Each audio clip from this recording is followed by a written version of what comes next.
حضرت امام حسین رضی اللہ تعالی عنہ کا قتل یزید کو اب نظر آ رہا تھا مجھے بہت مہنگا پڑے گا، آخرت تو برباد ہوئی ہی ہوئی، دنیا بھی میں نے برباد کر لی اور میری حکومت بھی مستحکم نہیں رہ سکے گی۔ تو اب اس نے یہ کہنا شروع کر دیا کہ خدا برا کرے ابن مرجانہ کا کہ وہ راستہ دے دیتا اور امام حسین کو میرے تک پہنچ دیتا۔ حضرت امام زین العابدین سے اب وہ لجاجت کرنے لگا اور کہنے لگا کہ حضرت آپ کچھ ارشاد فرمائیے۔ تو آپ نے 3 چیزیں ارشاد کی۔ آپ نے فرمایا ایک تو ہمیں خیریت سے مدینے بھیج دو، اور دوسری بات کہ قاتلان حسین کو ان کے کیفر کردار تک پہنچاؤ، اور تیسری بات مجھے دمشق کی جامعہ مسجد میں خطبہ جمعہ کی اجازت دو۔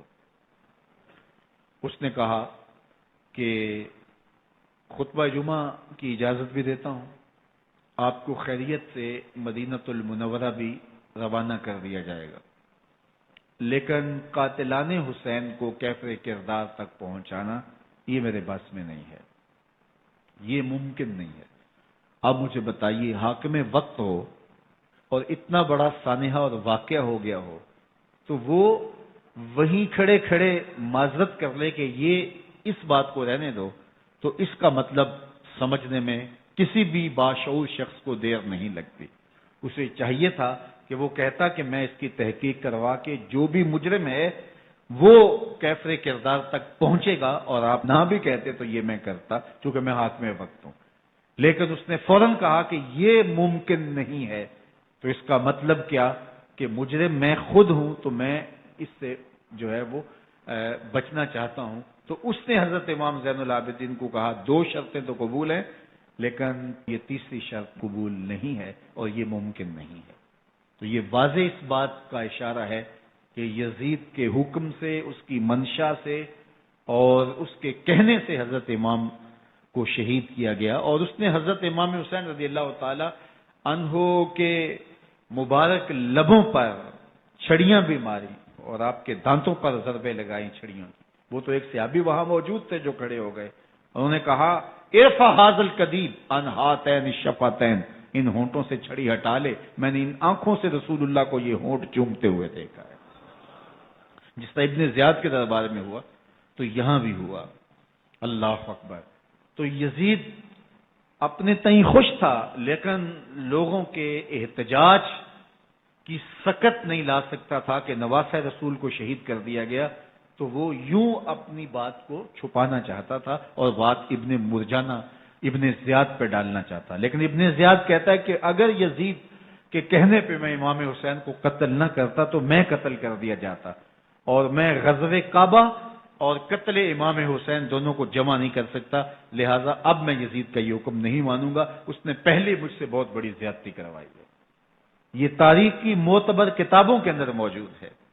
اب یزید نے کہا 2 باتیں مان لیتا ہوں، آپ کو مدینہ المنورہ بھی رخصت کر دیتے ہیں، اور دوسرا آپ کو مسجد دمشق میں خطبہ کی اجازت بھی دیتے ہیں۔ اللہ اکبر۔ یہ وقتی تصرف تھا اس کا، ورنہ یہ کون ہے اجازت دینے والا؟ ممبر تو حسین ابن علی کے نانے کا ہے۔ خیر، مسجد دمشق میں گئے، لوگوں کا ہجوم تھا، حضرت امام زین العابدین ممبر پہ جلوہ فراز ہوئے۔ خطابت تو ان کے گھر کی لونڈی ہے، تو جب آپ نے کھڑے ہو کر کے خطبہ دیا اور فضائل و مناقب اہل بیت بیان کیے، لوگوں کے سینوں کے اندر آتش محبت اہل بیت کی جوش مارنے لگی۔ یزید ڈر گیا کہ اگر کچھ دیر خطبہ جاری رہا تو کہیں ایسا نہ ہو کہ لوگ میرے خلاف اٹھ کھڑے ہوں، تو اس نے مؤذن کو اشارہ کیا اور وہ اذان دینے لگا۔ تو اس نے کہا اللہ اکبر اللہ اکبر، تو حضرت امام زین العابدین نے کہا اس میں کوئی شک نہیں کہ اللہ سب سے بڑا ہے۔ پھر کہا اشہد ان لا الہ الا اللہ، تو امام زین العابدین نے فرمایا کہ ہم نے اس بات کی اپنے خون سے گواہی دی ہے کہ اللہ کے علاوہ کوئی معبود نہیں ہے۔ پھر اس نے کہا اشہد ان محمد رسول اللہ، تو حضرت امام زین العابدین نے یزید کی آنکھوں میں آنکھیں ڈال کے کہا یزید دیکھ، اذان میں تیرے نانے کا نام ہے یا میرے نانے کا نام ہے؟ تو حسین ابن علی رضی اللہ تعالی عنہ کا نام کبھی بھی مٹنے والا نہ، زیاد کا وہ ستم رہا نہ یزید کی رہی وہ جفا، رہا تو نام حسین جسے زندہ رکھتی ہے کربلا۔ یزید نے امام حسین رضی اللہ تعالیٰ عنہ کو راستے سے ہٹا دیا۔ اس کا خیال تھا کہ یہ باغی ہیں اور میں ان کو کچل دوں۔ حضرت امام حسین شہید کر دیے گئے، ان کا خاندان شہید کر دیا گیا۔ صرف 14 سال کے امام زین العابدین رضی اللہ تعالی عنہ اس حادثے میں، اس واقعہ میں جو ہے وہ بچے، اور سب سے زیادہ دکھ اپنی آنکھوں سے انہوں نے دیکھے۔ کربلا کا منظر بھی دیکھا، کوفے کا دارالعمارہ بھی دیکھا، اور دمشق کا دربار یزید بھی دیکھا، اور پھر یہاں سے مدینے پہنچ کر اہل مدینہ سے جو سامنا ہوا امام زین العابدین